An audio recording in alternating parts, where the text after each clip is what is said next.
Good morning and Happy New Year. I'm Brian, Career Advice UK, and it's time for another Career Advice live stream.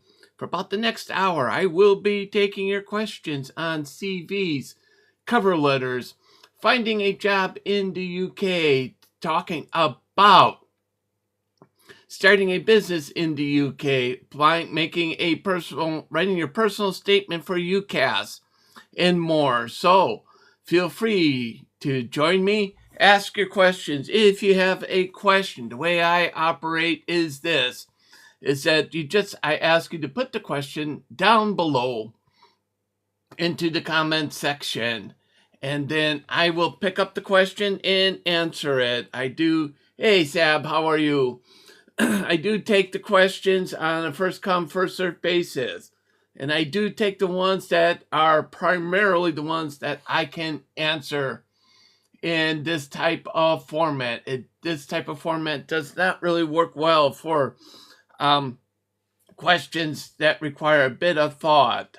If you do have something that requires a bit of thought or exploration, such as rewriting a CV, or what do you need to put onto your CV to have a look at, my contact information's in my profile, so use that. Hey, Tony Walnut, good to see you back. And Deansley, good to see you all. So we are in the new year. And again, what I've seen and been reading about, there's been kind of a bit. Hey, how are you? It's good to see you. A happy new year. So I've been seeing a bit of discussion regarding well, thank you so much, Sab. That's so much appreciated. Really appreciate that. That is really amazing, and thank you so much for the likes. That is really amazing. Thank you. So I've been doing a little bit of reading on the UK employment situation. I keep on coming across two competing viewpoints. One viewpoint says that we are going to start to see things beginning to pick up, and that and what we're going to start to see is employers moving to more of a skills base, meaning that over just a traditional promotional employment, where if you do a job for a couple of years, you will almost automatically get a promotion just to keep you around in order to develop your skills. The other says it's not going to happen. It is going to be really a kind of the same, in that we are going to see unemployment probably rising and nothing really improving, and that we will see most of the jobs going on the agency and or public sector. So what do you think? If you do send out CVs, are you sending off CVs and without replies? Mention it in the comments. So if you're sending off CVs, without replies, mention it below into the comment section.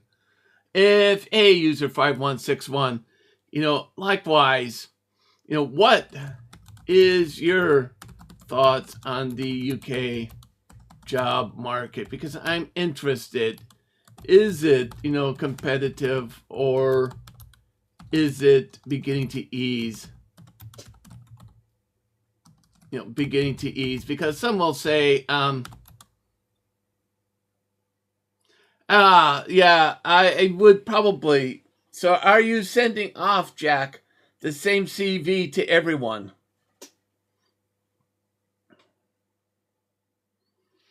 Are you sending off? Are you sending off the same CV?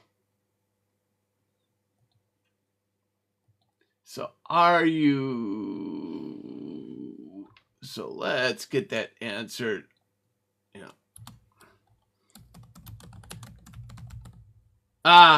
That's where you're probably going wrong with that, Jack.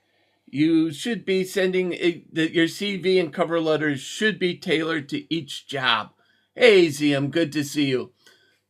It should be tailored to each job. And what is happening most likely is that if you're sending off a CV template to employers and you're not getting a response, it is most likely due to the fact that you are sending off a lot of information. Hey, that's really good. Glad to hear that. That is really good news, ZM. And it is, the big thing is, making sure that you really align that CV and cover letter with the job description, drawing on your experiences. Because if you don't, what is going to happen is this. You're going to get your CV rejected because you're missing off the information that they want. They want to see how do you match up to that job. Hey, hello, Christine. UK here. It is very important when you send off a CV. It matches what you can highlight your skills that match the job description, because if you don't, it's going to be rejected, especially in a highly. It is very, I would say yes. Especially if you're young, it is a really good wage, because usually what apprentice wages do tend to be is they tend to be a bit discounted from the full pay, so you are always getting a little bit less because you are training and studying, and so you are receiving less. But it is, I would say $24K for an apprentice is really good pay. And it would be something, I would probably expect for an apprentice. I would assume, would this be a like a level 4 apprenticeship, a university, based apprenticeship, or is it like a level 2 or 3, which I am kind of wondering if it is. So that's really good. Level 3, yeah. That for a level 3, yes, I would definitely say, it is. I would expect it's a good pay for that at that rate. Yeah. So congratulations on that. So yeah. So if you do have apprenticeship questions, feel free to ask. I do take apprenticeship questions. Yeah, I would. And I think with that, I think you're in a really good position. With level 3, all you would just then have to do, you can easily move to a level 4 or 5 with that apprenticeship. So yeah, I would say it's really good. So yes. If you do have a question, you're just joining, feel free to put it down in the comments below. I do take questions on a first come, first served basis.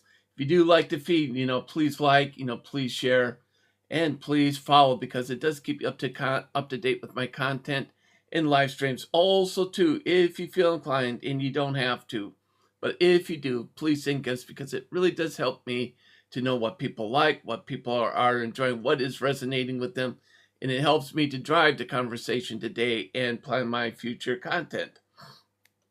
So, again, if you are, just joining and you do have, CV interview questions, because I do know with the last, hey, hola, but no hablo español, I only speak English, Miranda, and I'm in the UK, so, oh, wow, that's really good. So 2027, that's not too far down the road. It's only, yes, greetings from the UK, Miranda. So you only have about 18 months, so that's not so bad. That is not so bad. That is great. Hey, Callum. So if you do have a question, one of the things that I do get in the way of questions, which is a bit strange recently, it's been a lot of the two that I've been getting a lot lately, is starting a small business in the UK along with interview types of questions, especially questions regarding how do you do interviews for live stream? How do you dress for a live?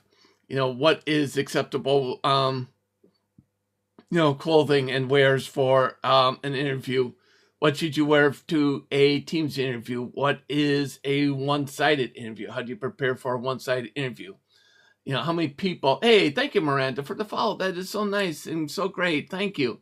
How do you prepare for a one-sided interview? How do you start a small business in the UK? What type of support is available? Do you need insurance? What should you consider? Why are sales falling? Why are my sales falling? Many of these types of questions, feel free. I would say with apprentice, what I would say would be for them is, it's always remember when you're doing an apprenticeship, you're not guaranteed a job at the end. And sometimes it does. Sometimes it does relate, and sometimes it lands you a job, sometimes it doesn't. So as you do apprenticeships, always remember that. Also, too, make sure if you're doing an apprenticeship, make sure you keep up with the work. Thank you, Jason, for the follow. That is so nice and appreciate it. Make sure that you do the work and you do it accurately. If you have questions, you keep in contact because it is a contract. When you do apprenticeships, there is a contract that you sign with them in about doing the work, about the schooling. And so make sure you follow that. It is really important. And also, too, if you do have assessments, make sure you are prepared. You take the time to learn. You take the time that you are given to learn, and you use it wisely. And you ask any types of questions. You go through it and just take it and just be prepared. And again, if you have somebody on site that is your kind of advisor, it is always a good thing to talk about, what to expect for the test, what may be on it. Again, they can't give you the answers, but to say, can you just give me some tips, some advice, help me to prepare, and help me go through some of the stuff to make sure that I'm up and current, and just make sure you stay current with the information. So as you learn it, do a bit, take it sometime each week, and just kind of review to see if there's been any change. Hey, Jerry, how are you? It really depends, Jerry. It is very kind of competitive. In the UK right now, rising unemployment. And there is a lot of changes to, to immigration. There's a lot, and they are cracking down a bit on immigration. So I would say read the advice. Look for those who are licensed to be able to give work visas to it. Make sure that you too, ZM, have a good New Year too, and thank you so much for your questions. Very much appreciated. And I would say UK wise, getting remote jobs, there is a bit. They are, I think, difficult to get remote jobs, in the sense that you will be facing both taxes in the UK along with taxes in your country. Hey, ZM, thank you for the follow. and taxes in your country. And it would mean that the organization would then have to comply with the tax regulations for your country. And that is sometimes very difficult. It puts off a lot of companies because it means a lot more compliance, a lot more money to make sure that they're compliant, and they would have to hire people to make sure that they're complying with the tax regulations. So I would say you would probably, in the UK, would probably struggle, but I'm not saying that you won't. You would probably struggle with it. Also, too, in the UK, there has been a very big push. And I'm one that's kind of have to say, I'm one that has faced it. Hey, thank you, ZM, for the follow. Because what I do is contract management, and I do it more as a remote through an umbrella. I live and work in the UK, and I do remote work. And over the last couple of years post-COVID, there has been a massive push back to the office, and most employers in the UK do not do remote working, and even in the sector that I work in, they used to you used to be able to get a lot of remote jobs, and they would be very happy to, but now it is, they do require you into the office. So I would struggle, Jerry, to say, that with the push back to the office, the current employment situation, and the potential tax issues, that it's not impossible, but I think you would struggle finding a 100% remote job. Hey, BMIR, how are you? So I wouldn't say it's, impossible and you're just totally not going to get one. What I would say, to be very cautious, I would say to you is, it is highly unlikely. You would probably have to do a lot of applying and finding somebody that would, if you're outside the UK, that would be willing to comply with UK tax law and your country's tax laws, to make sure that everything is being done. In the UK, like I said, there is a very hard push to get, hey, Ethan, good to see you back, to get people back into the office. And it is the 100% remote jobs. While they do exist, they're very few and far between. And if you're outside the UK, most likely anything that you might be able to get would probably go to a UK candidate, as there is a bit of a push to get people back to work and stuff, and they would need to be able to justify it. And plus, too, if you're outside the UK and you need to come in for meetings or anything, then you would have to be able to qualify for one of the visas. And again, that would also say,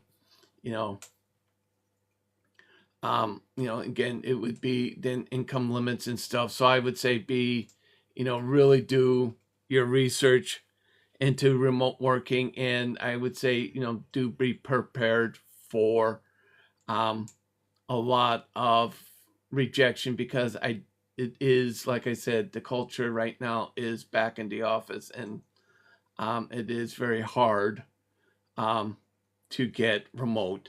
And so that is, I think, a really good question to kind of toss back to people. What is your preference, remote or in the office? And I know this really, I'm just going to kick it out, because I think it is a very good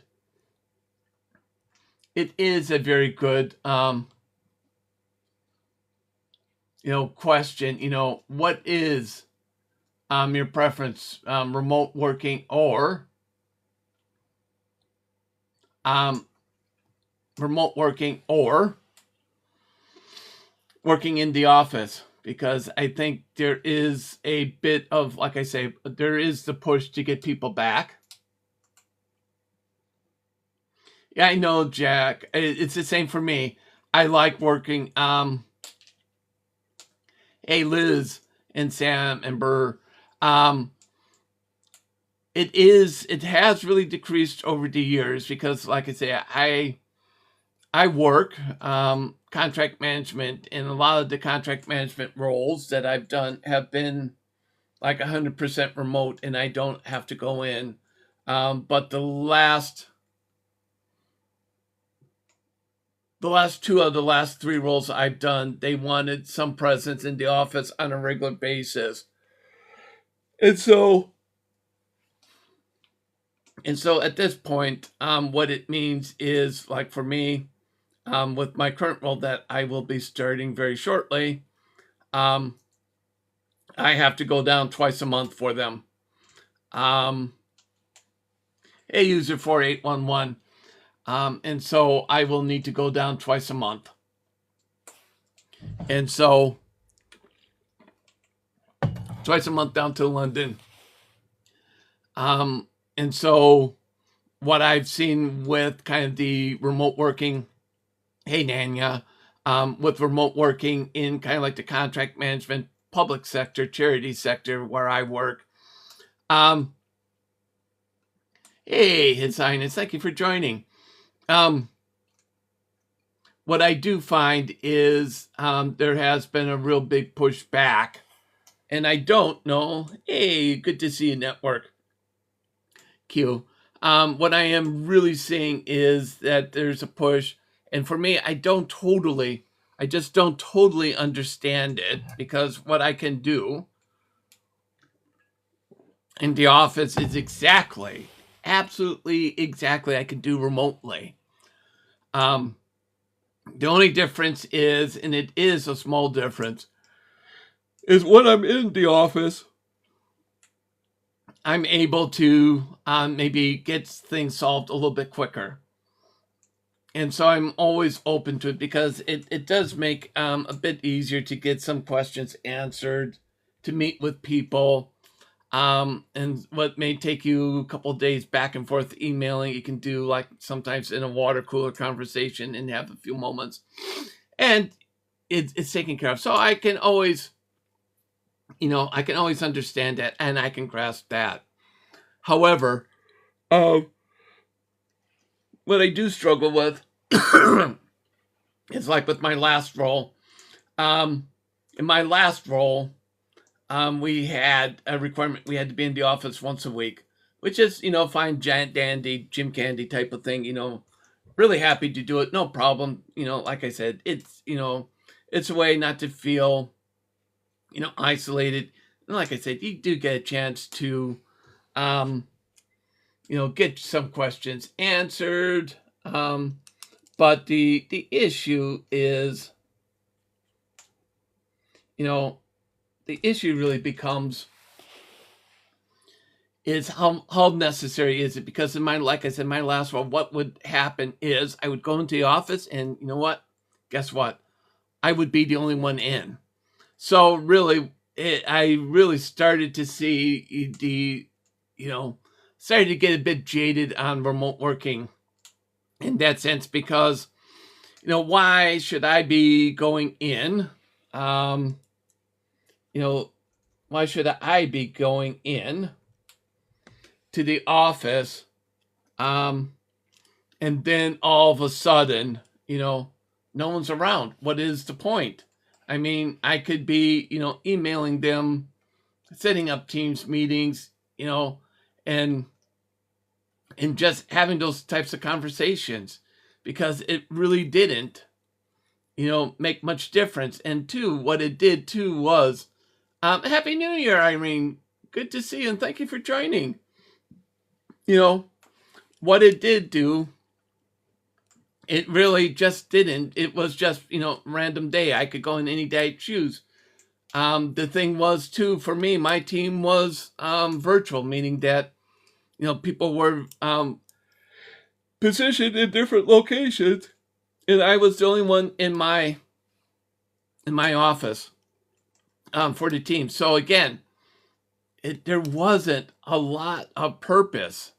And I would always offer to travel down, but they didn't want me traveling, but I could if I wanted to. Hey, Leah, thank you so much for the likes. Very much appreciate. Thank you so much. And so I would just travel down and make that offer, but no one would want me traveling down. So it really, I guess, for a lack of a better word in summary, I really felt kind of jaded with remote working because it was in my last role before I start this one. So it was really kind of a jaded type of thing because I would show up and a lot of times nobody else would be in. And if I was in, I was the only member of my team. People would say, oh yeah,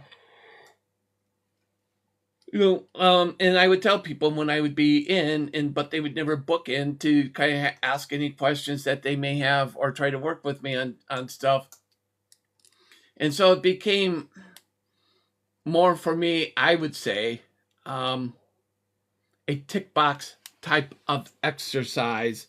And it really started to become a tick box exercise. It's just started for me to be pointless. It was a pointless exercise just to say, you know what, I booked a room. They could monitor me on the room check-in thing, and that's all. And it never was really productive to me. I just felt like it was really a waste of my time to be in. So, and that's a little bit in contrast to other times when I managed a team. I would travel once a month down to London, have meetings with my team, do some training for my team, met with my line manager and stuff. So it was really productive. So it was always worthwhile going down for that one. But with my last role, this one, I think it was just a pointless tick boxing exercise to say I was in, I complied with the policy, and stuff. So I really, would love to hear your thoughts, your feelings on, office versus, working remotely. Because if you have a thought or a feeling on it, let me know. Because like I said, my experience has always been a bit, like I said, I have kind of very mixed feelings on it. And, like I said, when I was team managing, going to manage the team, great. But the last job that I was just a tick boxing exercise where I had to be in, and that's all it was, a tick boxing exercise. And I'll see what the new role is because I'm supposed to go down to London twice a month. And so, and I would have to see what it's like twice a month doing it. I suspect with this, I would probably suspect it will be productive. And so I'm hoping that it does. So if you have any thoughts on it, network, if you have a, thought on,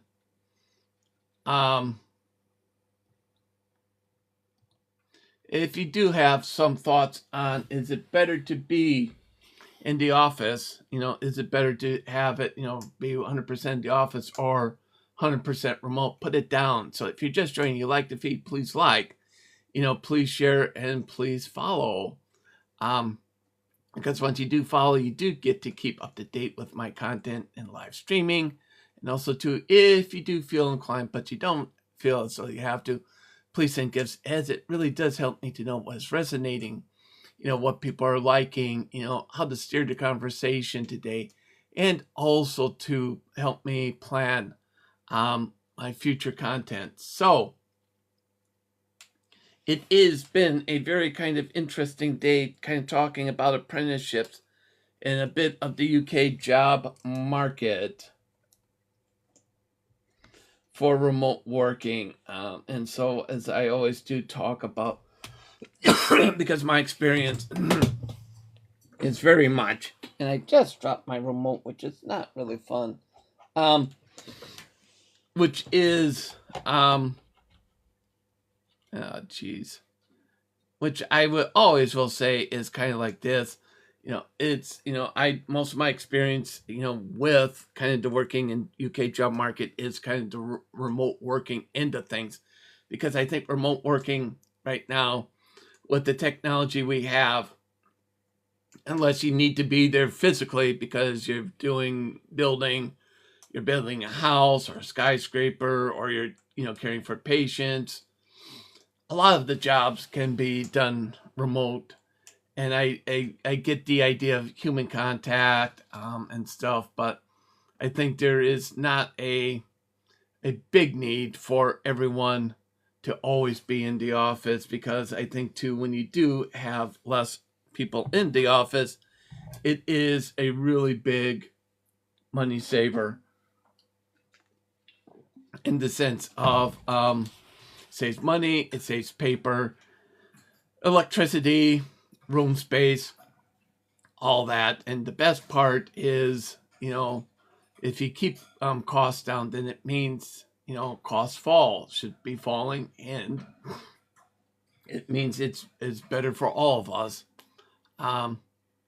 Hey, Braden and Oliver, thank you so much. So, if you do have a question, please put it down below. Hey, Caterham and Michelle. Hey, if you do have a question, please put it down below, and I will pick it up and answer it on a first come, first served basis. If you do like the feed, please like, please follow, and please share.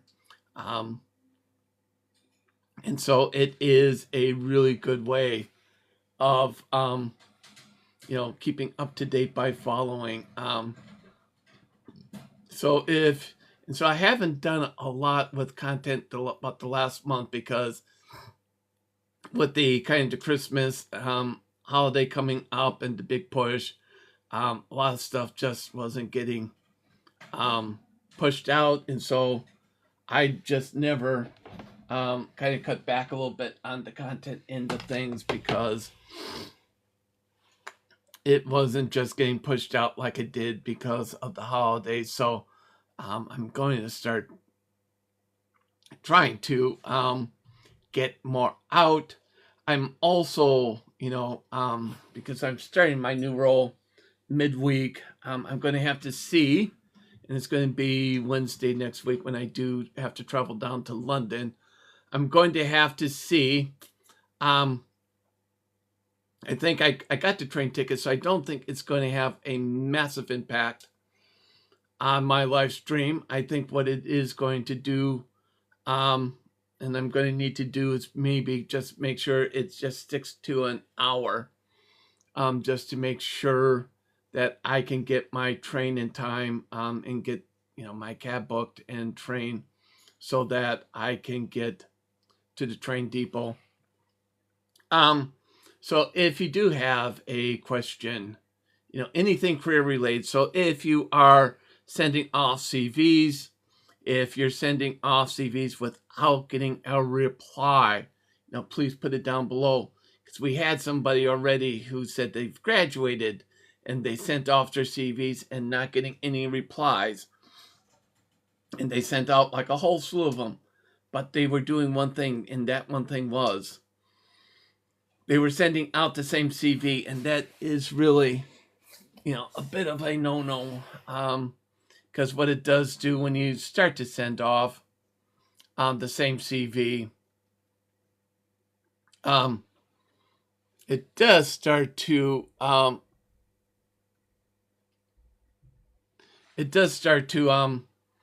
make it difficult, because you're not following what is in the job description. You're not highlighting the skills that you have done. Instead, you're just sending off a bunch of CVs with the same information in a way that kind of makes you feel good because, hey, look, I've sent out 40 CVs. Nobody wants me. They have all rejected me. It's kind of a very much a, I believe, kind of a self-defeatist way to say, look, I've sent out a whole bunch of CVs. Nobody responds. And so what I would say to you is, when you are sending off CVs, and if you're sending off, let's say, a block of 40, and all of a sudden you just notice you're only getting one reply, or even no replies, what it does say, you need to try to change your strategy, and that is making sure that when you write your cover letter and CV, it aligns with that job description, because if you're not aligning with that job description, it is going to get rejected. And so if you're just sending off hundreds of CVs and no one is, looking or reading, it's not them, it's not a bad job market, it's the fact that you are just simply, not including the information. And so you really need to ensure your CV, aligns with, by drawing on your experiences and achievements with that job description. And so I would encourage you to really take a look at, at what you're submitting, and try to work out, where can you make some tweaks when you do send it, because it is true, and I know, and I'm guilty of this too. When I sent off my CVs, it's because the jobs are so similar that you really don't need to make a lot of changes. But it does, those little changes a lot of times do make the difference between getting an interview and not, and especially when you are applying for similar jobs.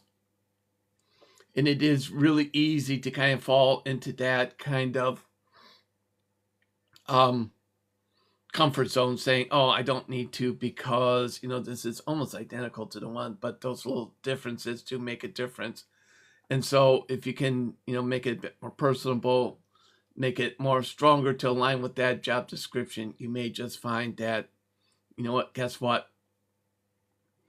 You are getting responses back to it. So I would recommend, when you're sending off CVs, make sure each one, meets that job requirement. It covers it, and it highlights your skills and successes, because at the end of the day, that's what really sells your CV. So if you do have, a question, if you're just joining and you do have a question, please put it down below. I pick it up, first come, first serve. I will pick up anything kind of career or CV, cover letter related, or interview, because I do get a lot of interview questions. And for a while, I've got a big, huge run up on UK business startups and how to start up a business, questions about, more than just kind of like, what do I need to do? But, take a look at this. This is what it's happening. Do I need to, get insurance? What type of insurance should I get? It's all these types of questions, and I'm able to get you some ideas. And again, what I do during these live streams is able to give you quick answers to very simple, easy questions in a question answer format. The more detailed, like, can you review the CV? This is, I've been sending off this type of template. I'm making all the changes that I need, but I'm still not getting, the reply back, or can you write a work with me, I'll give you the information. Can you put together a CV that works for me? Again, if those types of things like that, if you need, hey, Smithy, good to see you back. If you have those types of questions, then it's always best to take a look at my profile and contact me via the profile information, because it is a lot easier that way. Because it can't be, those types of questions just can't be addressed in a kind of a question answer live stream forum. So if you do, like I say, hey, thank you, Sandra Brown, for the likes. If you do, have a question, put it down below. Again, anything, UCAS applications close in 12 days, I believe on the 14th at 6 p.m. I need to double check, but I believe that is correct. If you are applying and you have questions about degree programs, university selection, personal statements, put those down below.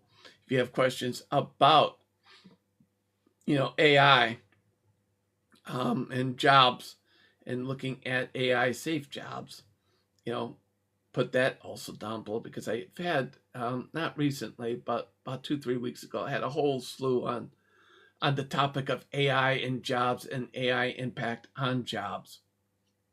So if you do have a question like AI, talk about that, put it down. If you have,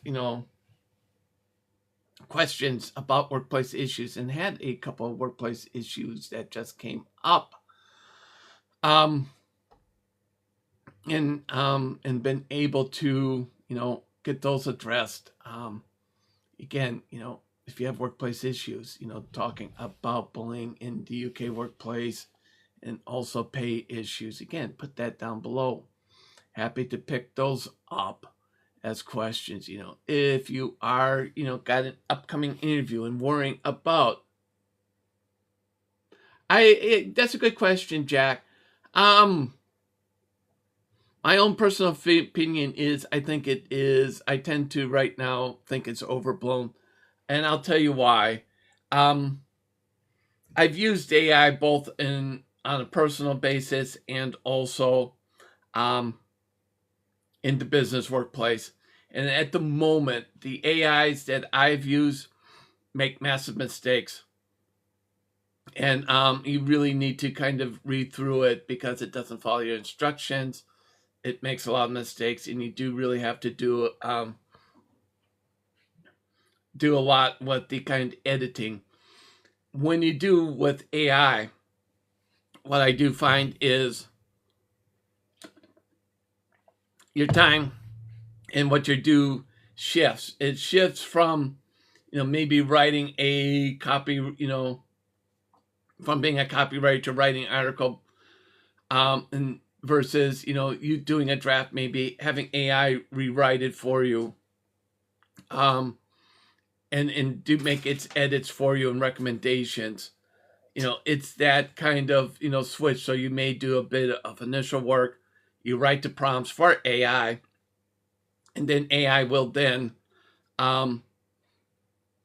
output it. And again, you still have to take your time to read it. So I don't think, from that own experience, I don't think it is. And even if you take a look at, let's say, Teams, with its, kind of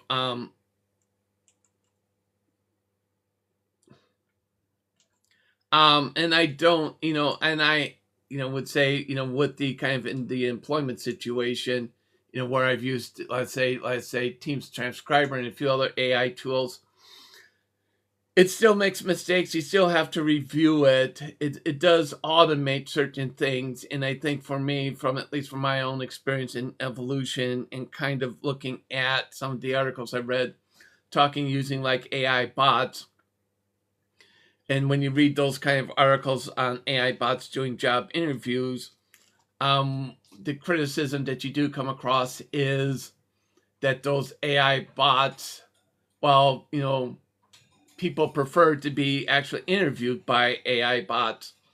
The one thing that they do find is two things. One is there's concern that the AI bot may be too safe and make the safe choice and not really the best choice.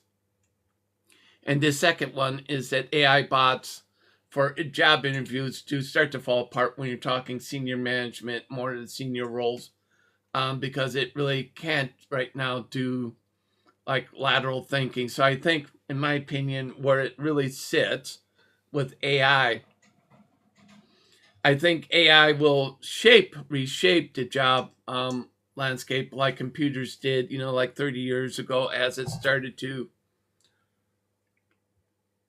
about 30, 35 years ago, as it started to make its um, way into the workplace. The personal computers, not the mainframes, as mainframe computers kind of hit the wayside, and we shifted to servers and personal computers, desktops, laptops. It really started to make a change. So what we started to see is the real kind of traditional secretary roles go. We've seen, other jobs like cashiers in grocery stores are more evolved, because now they're doing, scanning instead of manually entering. They will make the decision, has the computer made an error, and override that error. And I think with AI, it will be, at least in the immediate future, very much the same. And I think in part of that reason why I do think it's the same is it's part of it is because I think when you look at, when people argue it is AI replacing and killing off the jobs, trying to make that argument, I don't think it's a very strong argument. I think, in my opinion, it's a very weak argument, because I think what we're just seeing is more of a kind of changes to the economics, where hiring becomes more expensive. And when hiring becomes more expensive, it starts to become, you start to lose jobs. And when those jobs are lost, then what you need to do at that point,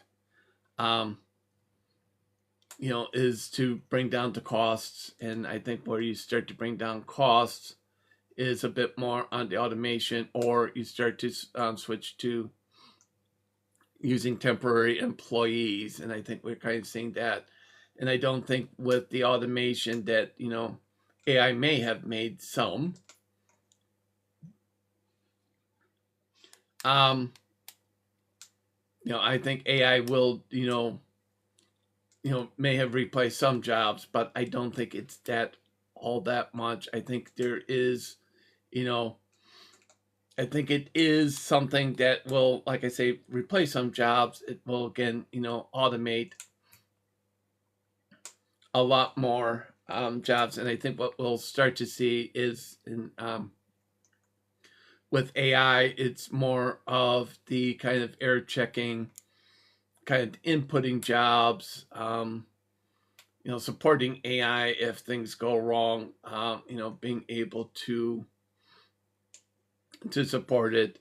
And I think where, you may get rid of, where I think probably the bigger risks right now will be kind of like call centers. You may start to see AI doing a lot more call center, picking up calls, AI chatbots, but I don't think we're really there yet. And I think when we do get there, I think it will be, at least for the time being, a bit of changing the landscape. I think where the big question lies is, once quantum computers start to come in, and if we can get quantum computing to work with AI, then I think that will have a massive change. But I think that's still it's still a long ways off. I think it's like AI. I think AI, was a concept that existed a long time ago. Hey, Matt, good to see you.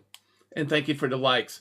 I think AI lasted, was something that took, at least from what I can remember, about 40 years. Really hard, 40, 50 years to really to develop and get it to the point where it's at today. And I think quantum computers will be that way. I hope you too, Matt. Well, great to see you too, Matt. And I hope you had a good Christmas too. So I would say to you, I think at least, for probably the next probably 30 or 40 years, I don't think there's much of a worry with AI. I think AI will start to develop. I think where the real question will be is if and when quantum computing can be developed and it becomes a part of our fabrics of our days. Hey, thank you for this share, Matt.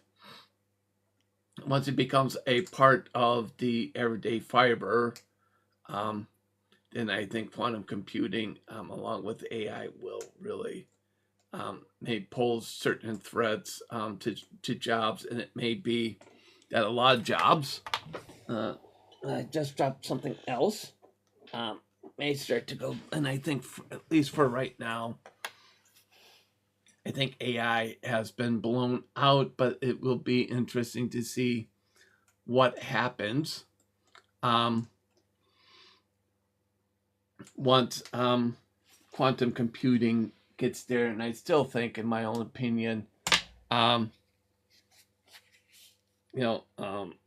think in my own opinion, I think even when that does happen, I think it will be more, again, a change in the landscape, and more, there will be new jobs created, because I think with all technological advances, there is always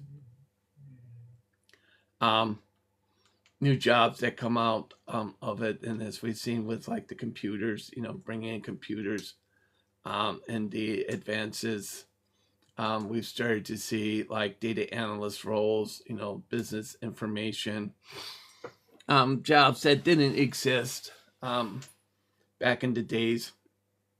And so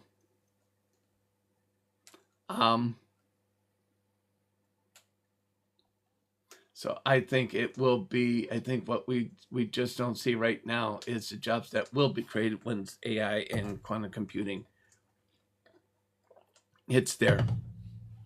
And so as I get requests for guest spots, I do it, and I don't have probably the time to do it now, unless I do hit the milestones. I do it on a milestone basis. So what I'll typically do is up to 1,000. Once I hit 1,000 points, I'll do provide some CV tips. And I can sit there and talk for hours on CVs. So whatever I have, I can easily give.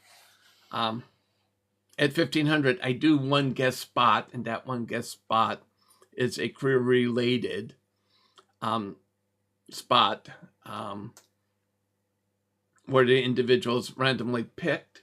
And I'll do it for about 5 minutes, because I don't want the guest spot to take over the live, because I do like the question and answer forum, and those is randomly picked in order to comply with TikTok's rules. Individual is randomly picked. And the last 2 times I have done it, the guest spots, when I've exceeded the 1,500 points, both were non-point contributors. And as for after that, I will do interview tip at 2,000, 3,000. I do have a cover letter and CV tip sheet.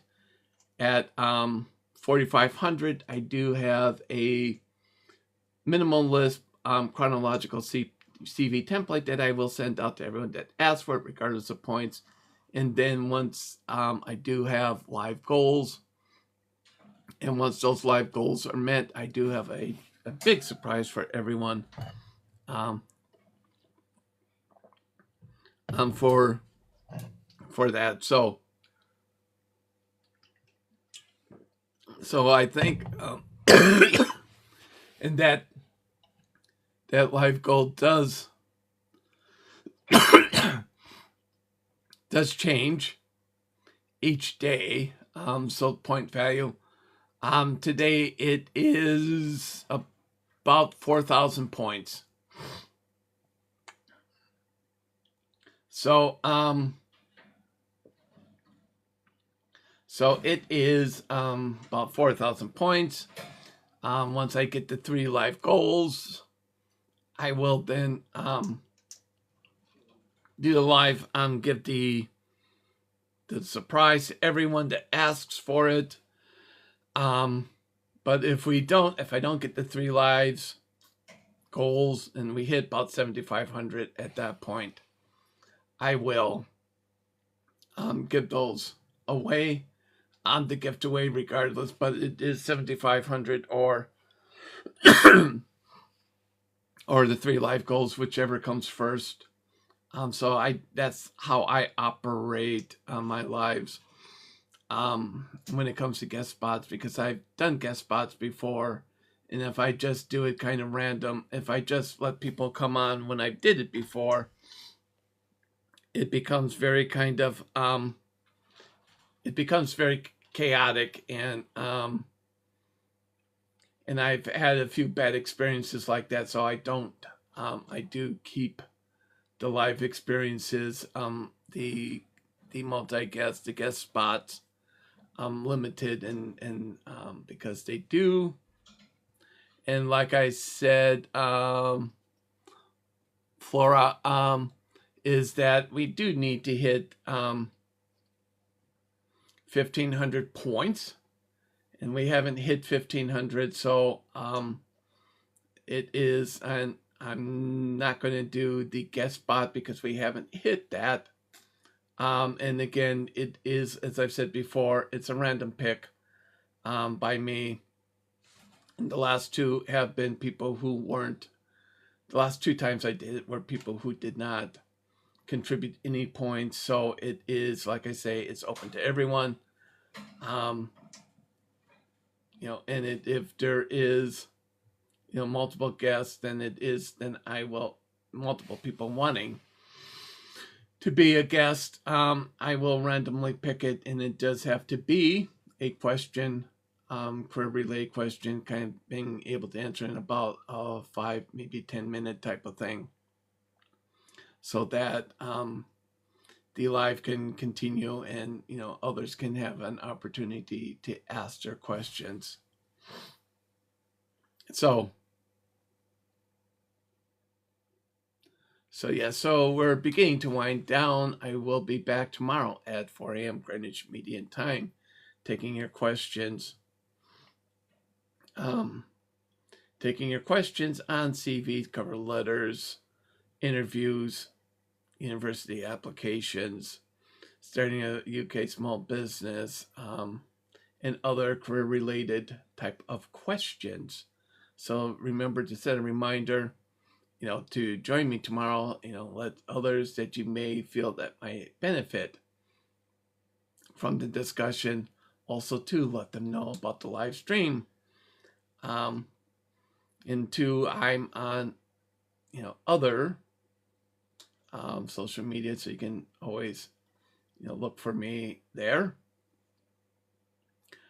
So I'm gonna let this, unless I get, unless in the next 45 seconds or so I do get 1,500 points to do a guest spot, I will let the timer run down, and I will let it run down, and I will see you back tomorrow, 4 a.m.